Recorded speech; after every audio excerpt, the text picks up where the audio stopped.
Allora, il tempo vola, abbiamo ancora pochi minuti a disposizione. Volevo passare la parola a lei, Presidente Cinel, perché ha sottolineato fuori onda un aspetto importante, quindi la scientificità e l'attendibilità di una professione che, in base anche alle indicazioni che diceva il dottor Zara, e con i presupposti che sono stati esposti dall'ANCE e dall'ingegnere Bacco, è fondamentale che si deve cambiare e soprattutto potrebbe dare quell'aiuto importante perché questo settore si muova. Cos'è che manca qui nel nostro Paese? Ma diciamo che sono state dette molte cose, secondo me molto importanti, riguardo a questa figura che in Italia prende il nome di agente immobiliare, che sempre di più il mercato richiede essere anche un consulente, no? Quindi non solo chi mette in contatto un acquirente, un venditore, certo, secondo la legge italiana, se non erro, senza essere interessato con nessuno di loro, ma in maniera assolutamente super partes, ma in realtà deve dare dei consigli a chi costruisce su cosa costruire, su come costruirlo per poterlo vendere, deve aiutare chi vuole acquistare casa su cosa acquistare. Questo è interessante, anche i consigli a chi costruisce. Il problema è che un consulente, per essere tale, necessita di strumenti. Senza strumenti diventa un consulente, chiedo scusa della mia espressione, che non è assolutamente molto rispettosa verso la categoria, ma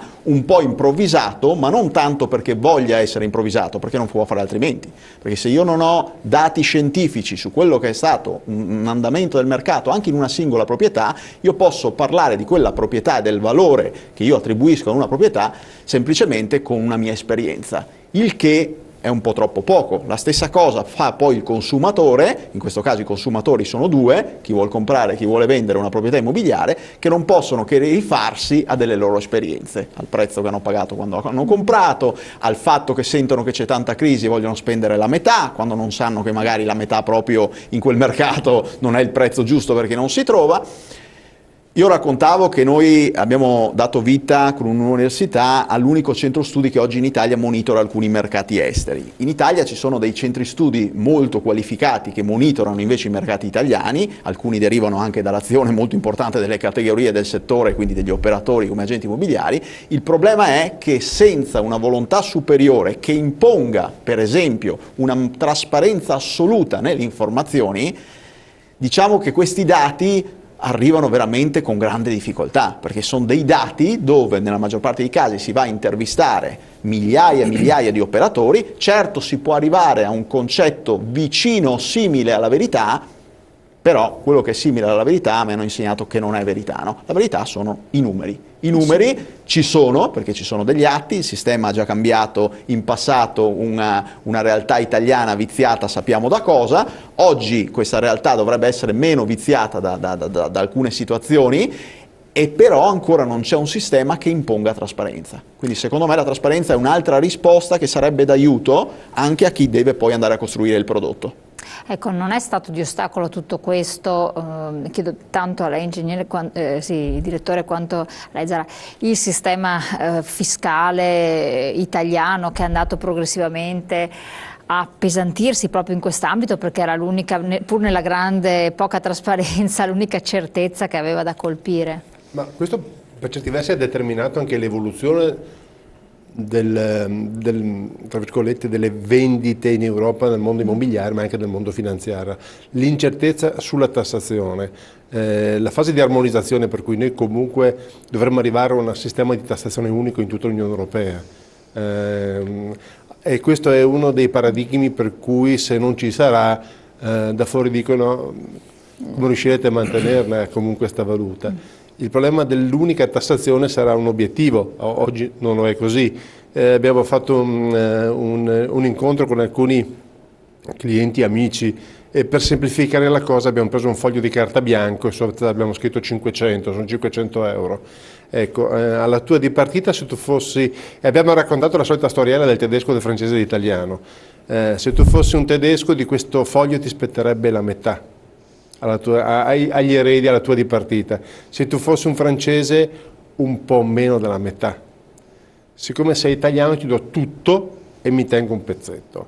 Ecco, il fatto che, e ho letto ancora, si considera considerare questo paese, si batte il tasso di ridurre le tasse, le imposte di successione sul mercato immobiliare. Ecco, il nostro paese è in una situazione in cui le imposte sicuramente di successione, non potranno che essere inasprite. Noi oggi a livello di successione siamo un paradiso fiscale. Ma perché la paghiamo 100.000 volte prima di morire ancora la casa? Ma siamo nelle situazioni ma siamo anche in una situazione di debito in cui non è possibile fare altro. Sì, per carità, cioè, tutte valutazioni, però secondo me se si va a infierire ulteriormente, io credo che l'immobile a questo punto tanto vale che non c'è molta alternativa, anzi non c'è nessuna alternativa. Un paese che ha il 100 e insomma 2 milioni e 100 di debito a fronte di un PIL di 1800 non può agire se non in quella direzione. Chiarissimo, no, è stato molto chiaro. Sì. Su questo però io, che poi sono a contatto diretto con i cosiddetti privati, sento anche dire che quando il costruttore gli costruisce la villetta gli oneri li hanno pagati abbondantemente. Ma quello che dicevo, ce li quindi paghi già ereditano una negatività che non può essere imposta solo ai detentori di immobili, perché allora se andiamo a vedere il famoso debito che sfora in maniera mostruosa e andiamo a vedere da quando è iniziato ad accumularsi, se oggi vogliamo prendere chi ha i beni al sole e li puniamo perché hanno i beni al sole, allora bisognerà che qualcuno dica questi immobili diventeranno di banche, le dismissioni di immobili di enti pubblici non saranno più eseguibili perché la fiducia non c'è nell'acquisto di beni e quindi qualcuno penserà a dare le case a chi non le comprerà più per affittarle e dovrà darle. Allora io sono d'accordo sul fatto che prima o dopo facciamo il punto zero e diamo una bella ripulita, un grosso sacrificio, ma per fare questo, questa filiera dove ci mettiamo dentro tutti, si rivolge esclusivamente verso i governi dicendo, cari governi, non fate il punto zero su di noi e col punto ci fate sempre solo male. Decidete che pianifichiamo in 10 anni il cambiamento delle cose, serio, maturo, facciamo 10 anni e quindi non dico 6 mesi o la durata di una legislazione più o meno breve o più o meno controversa, dico qualcosa di serio e andiamo a rimediare la questione.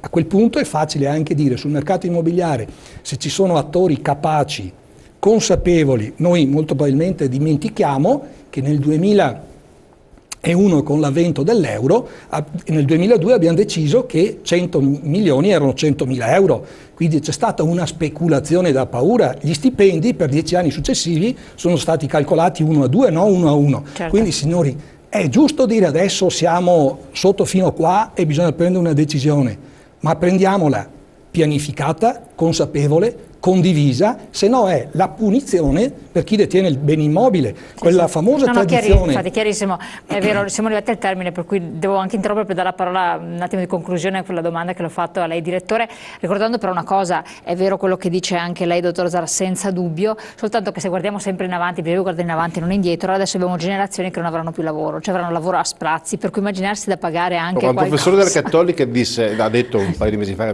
ci siamo incontrati mai vista, che l'unica soluzione, perché poi a livello di numeri si tratta di trovare una soluzione che faccia quadrare i conti, è vendere un pezzo, venderne un pezzo. In tutte le famiglie, quando si arriva in una situazione in cui i debiti sono troppi, si vende qualcosa.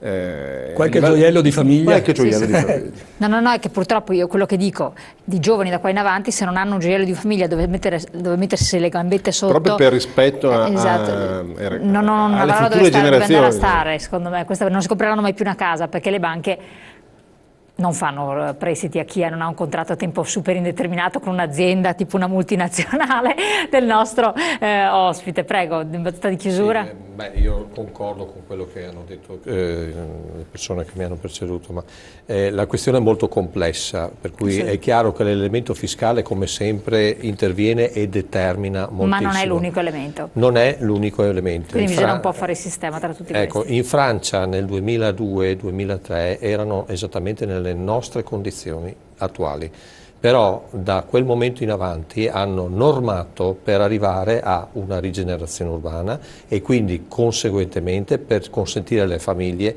di comprare, trovare casa e quant'altro, però si sono dedicati dal punto di vista fiscale fino al punto di vista quindi a livello trasversale qualcosa bisogna fare.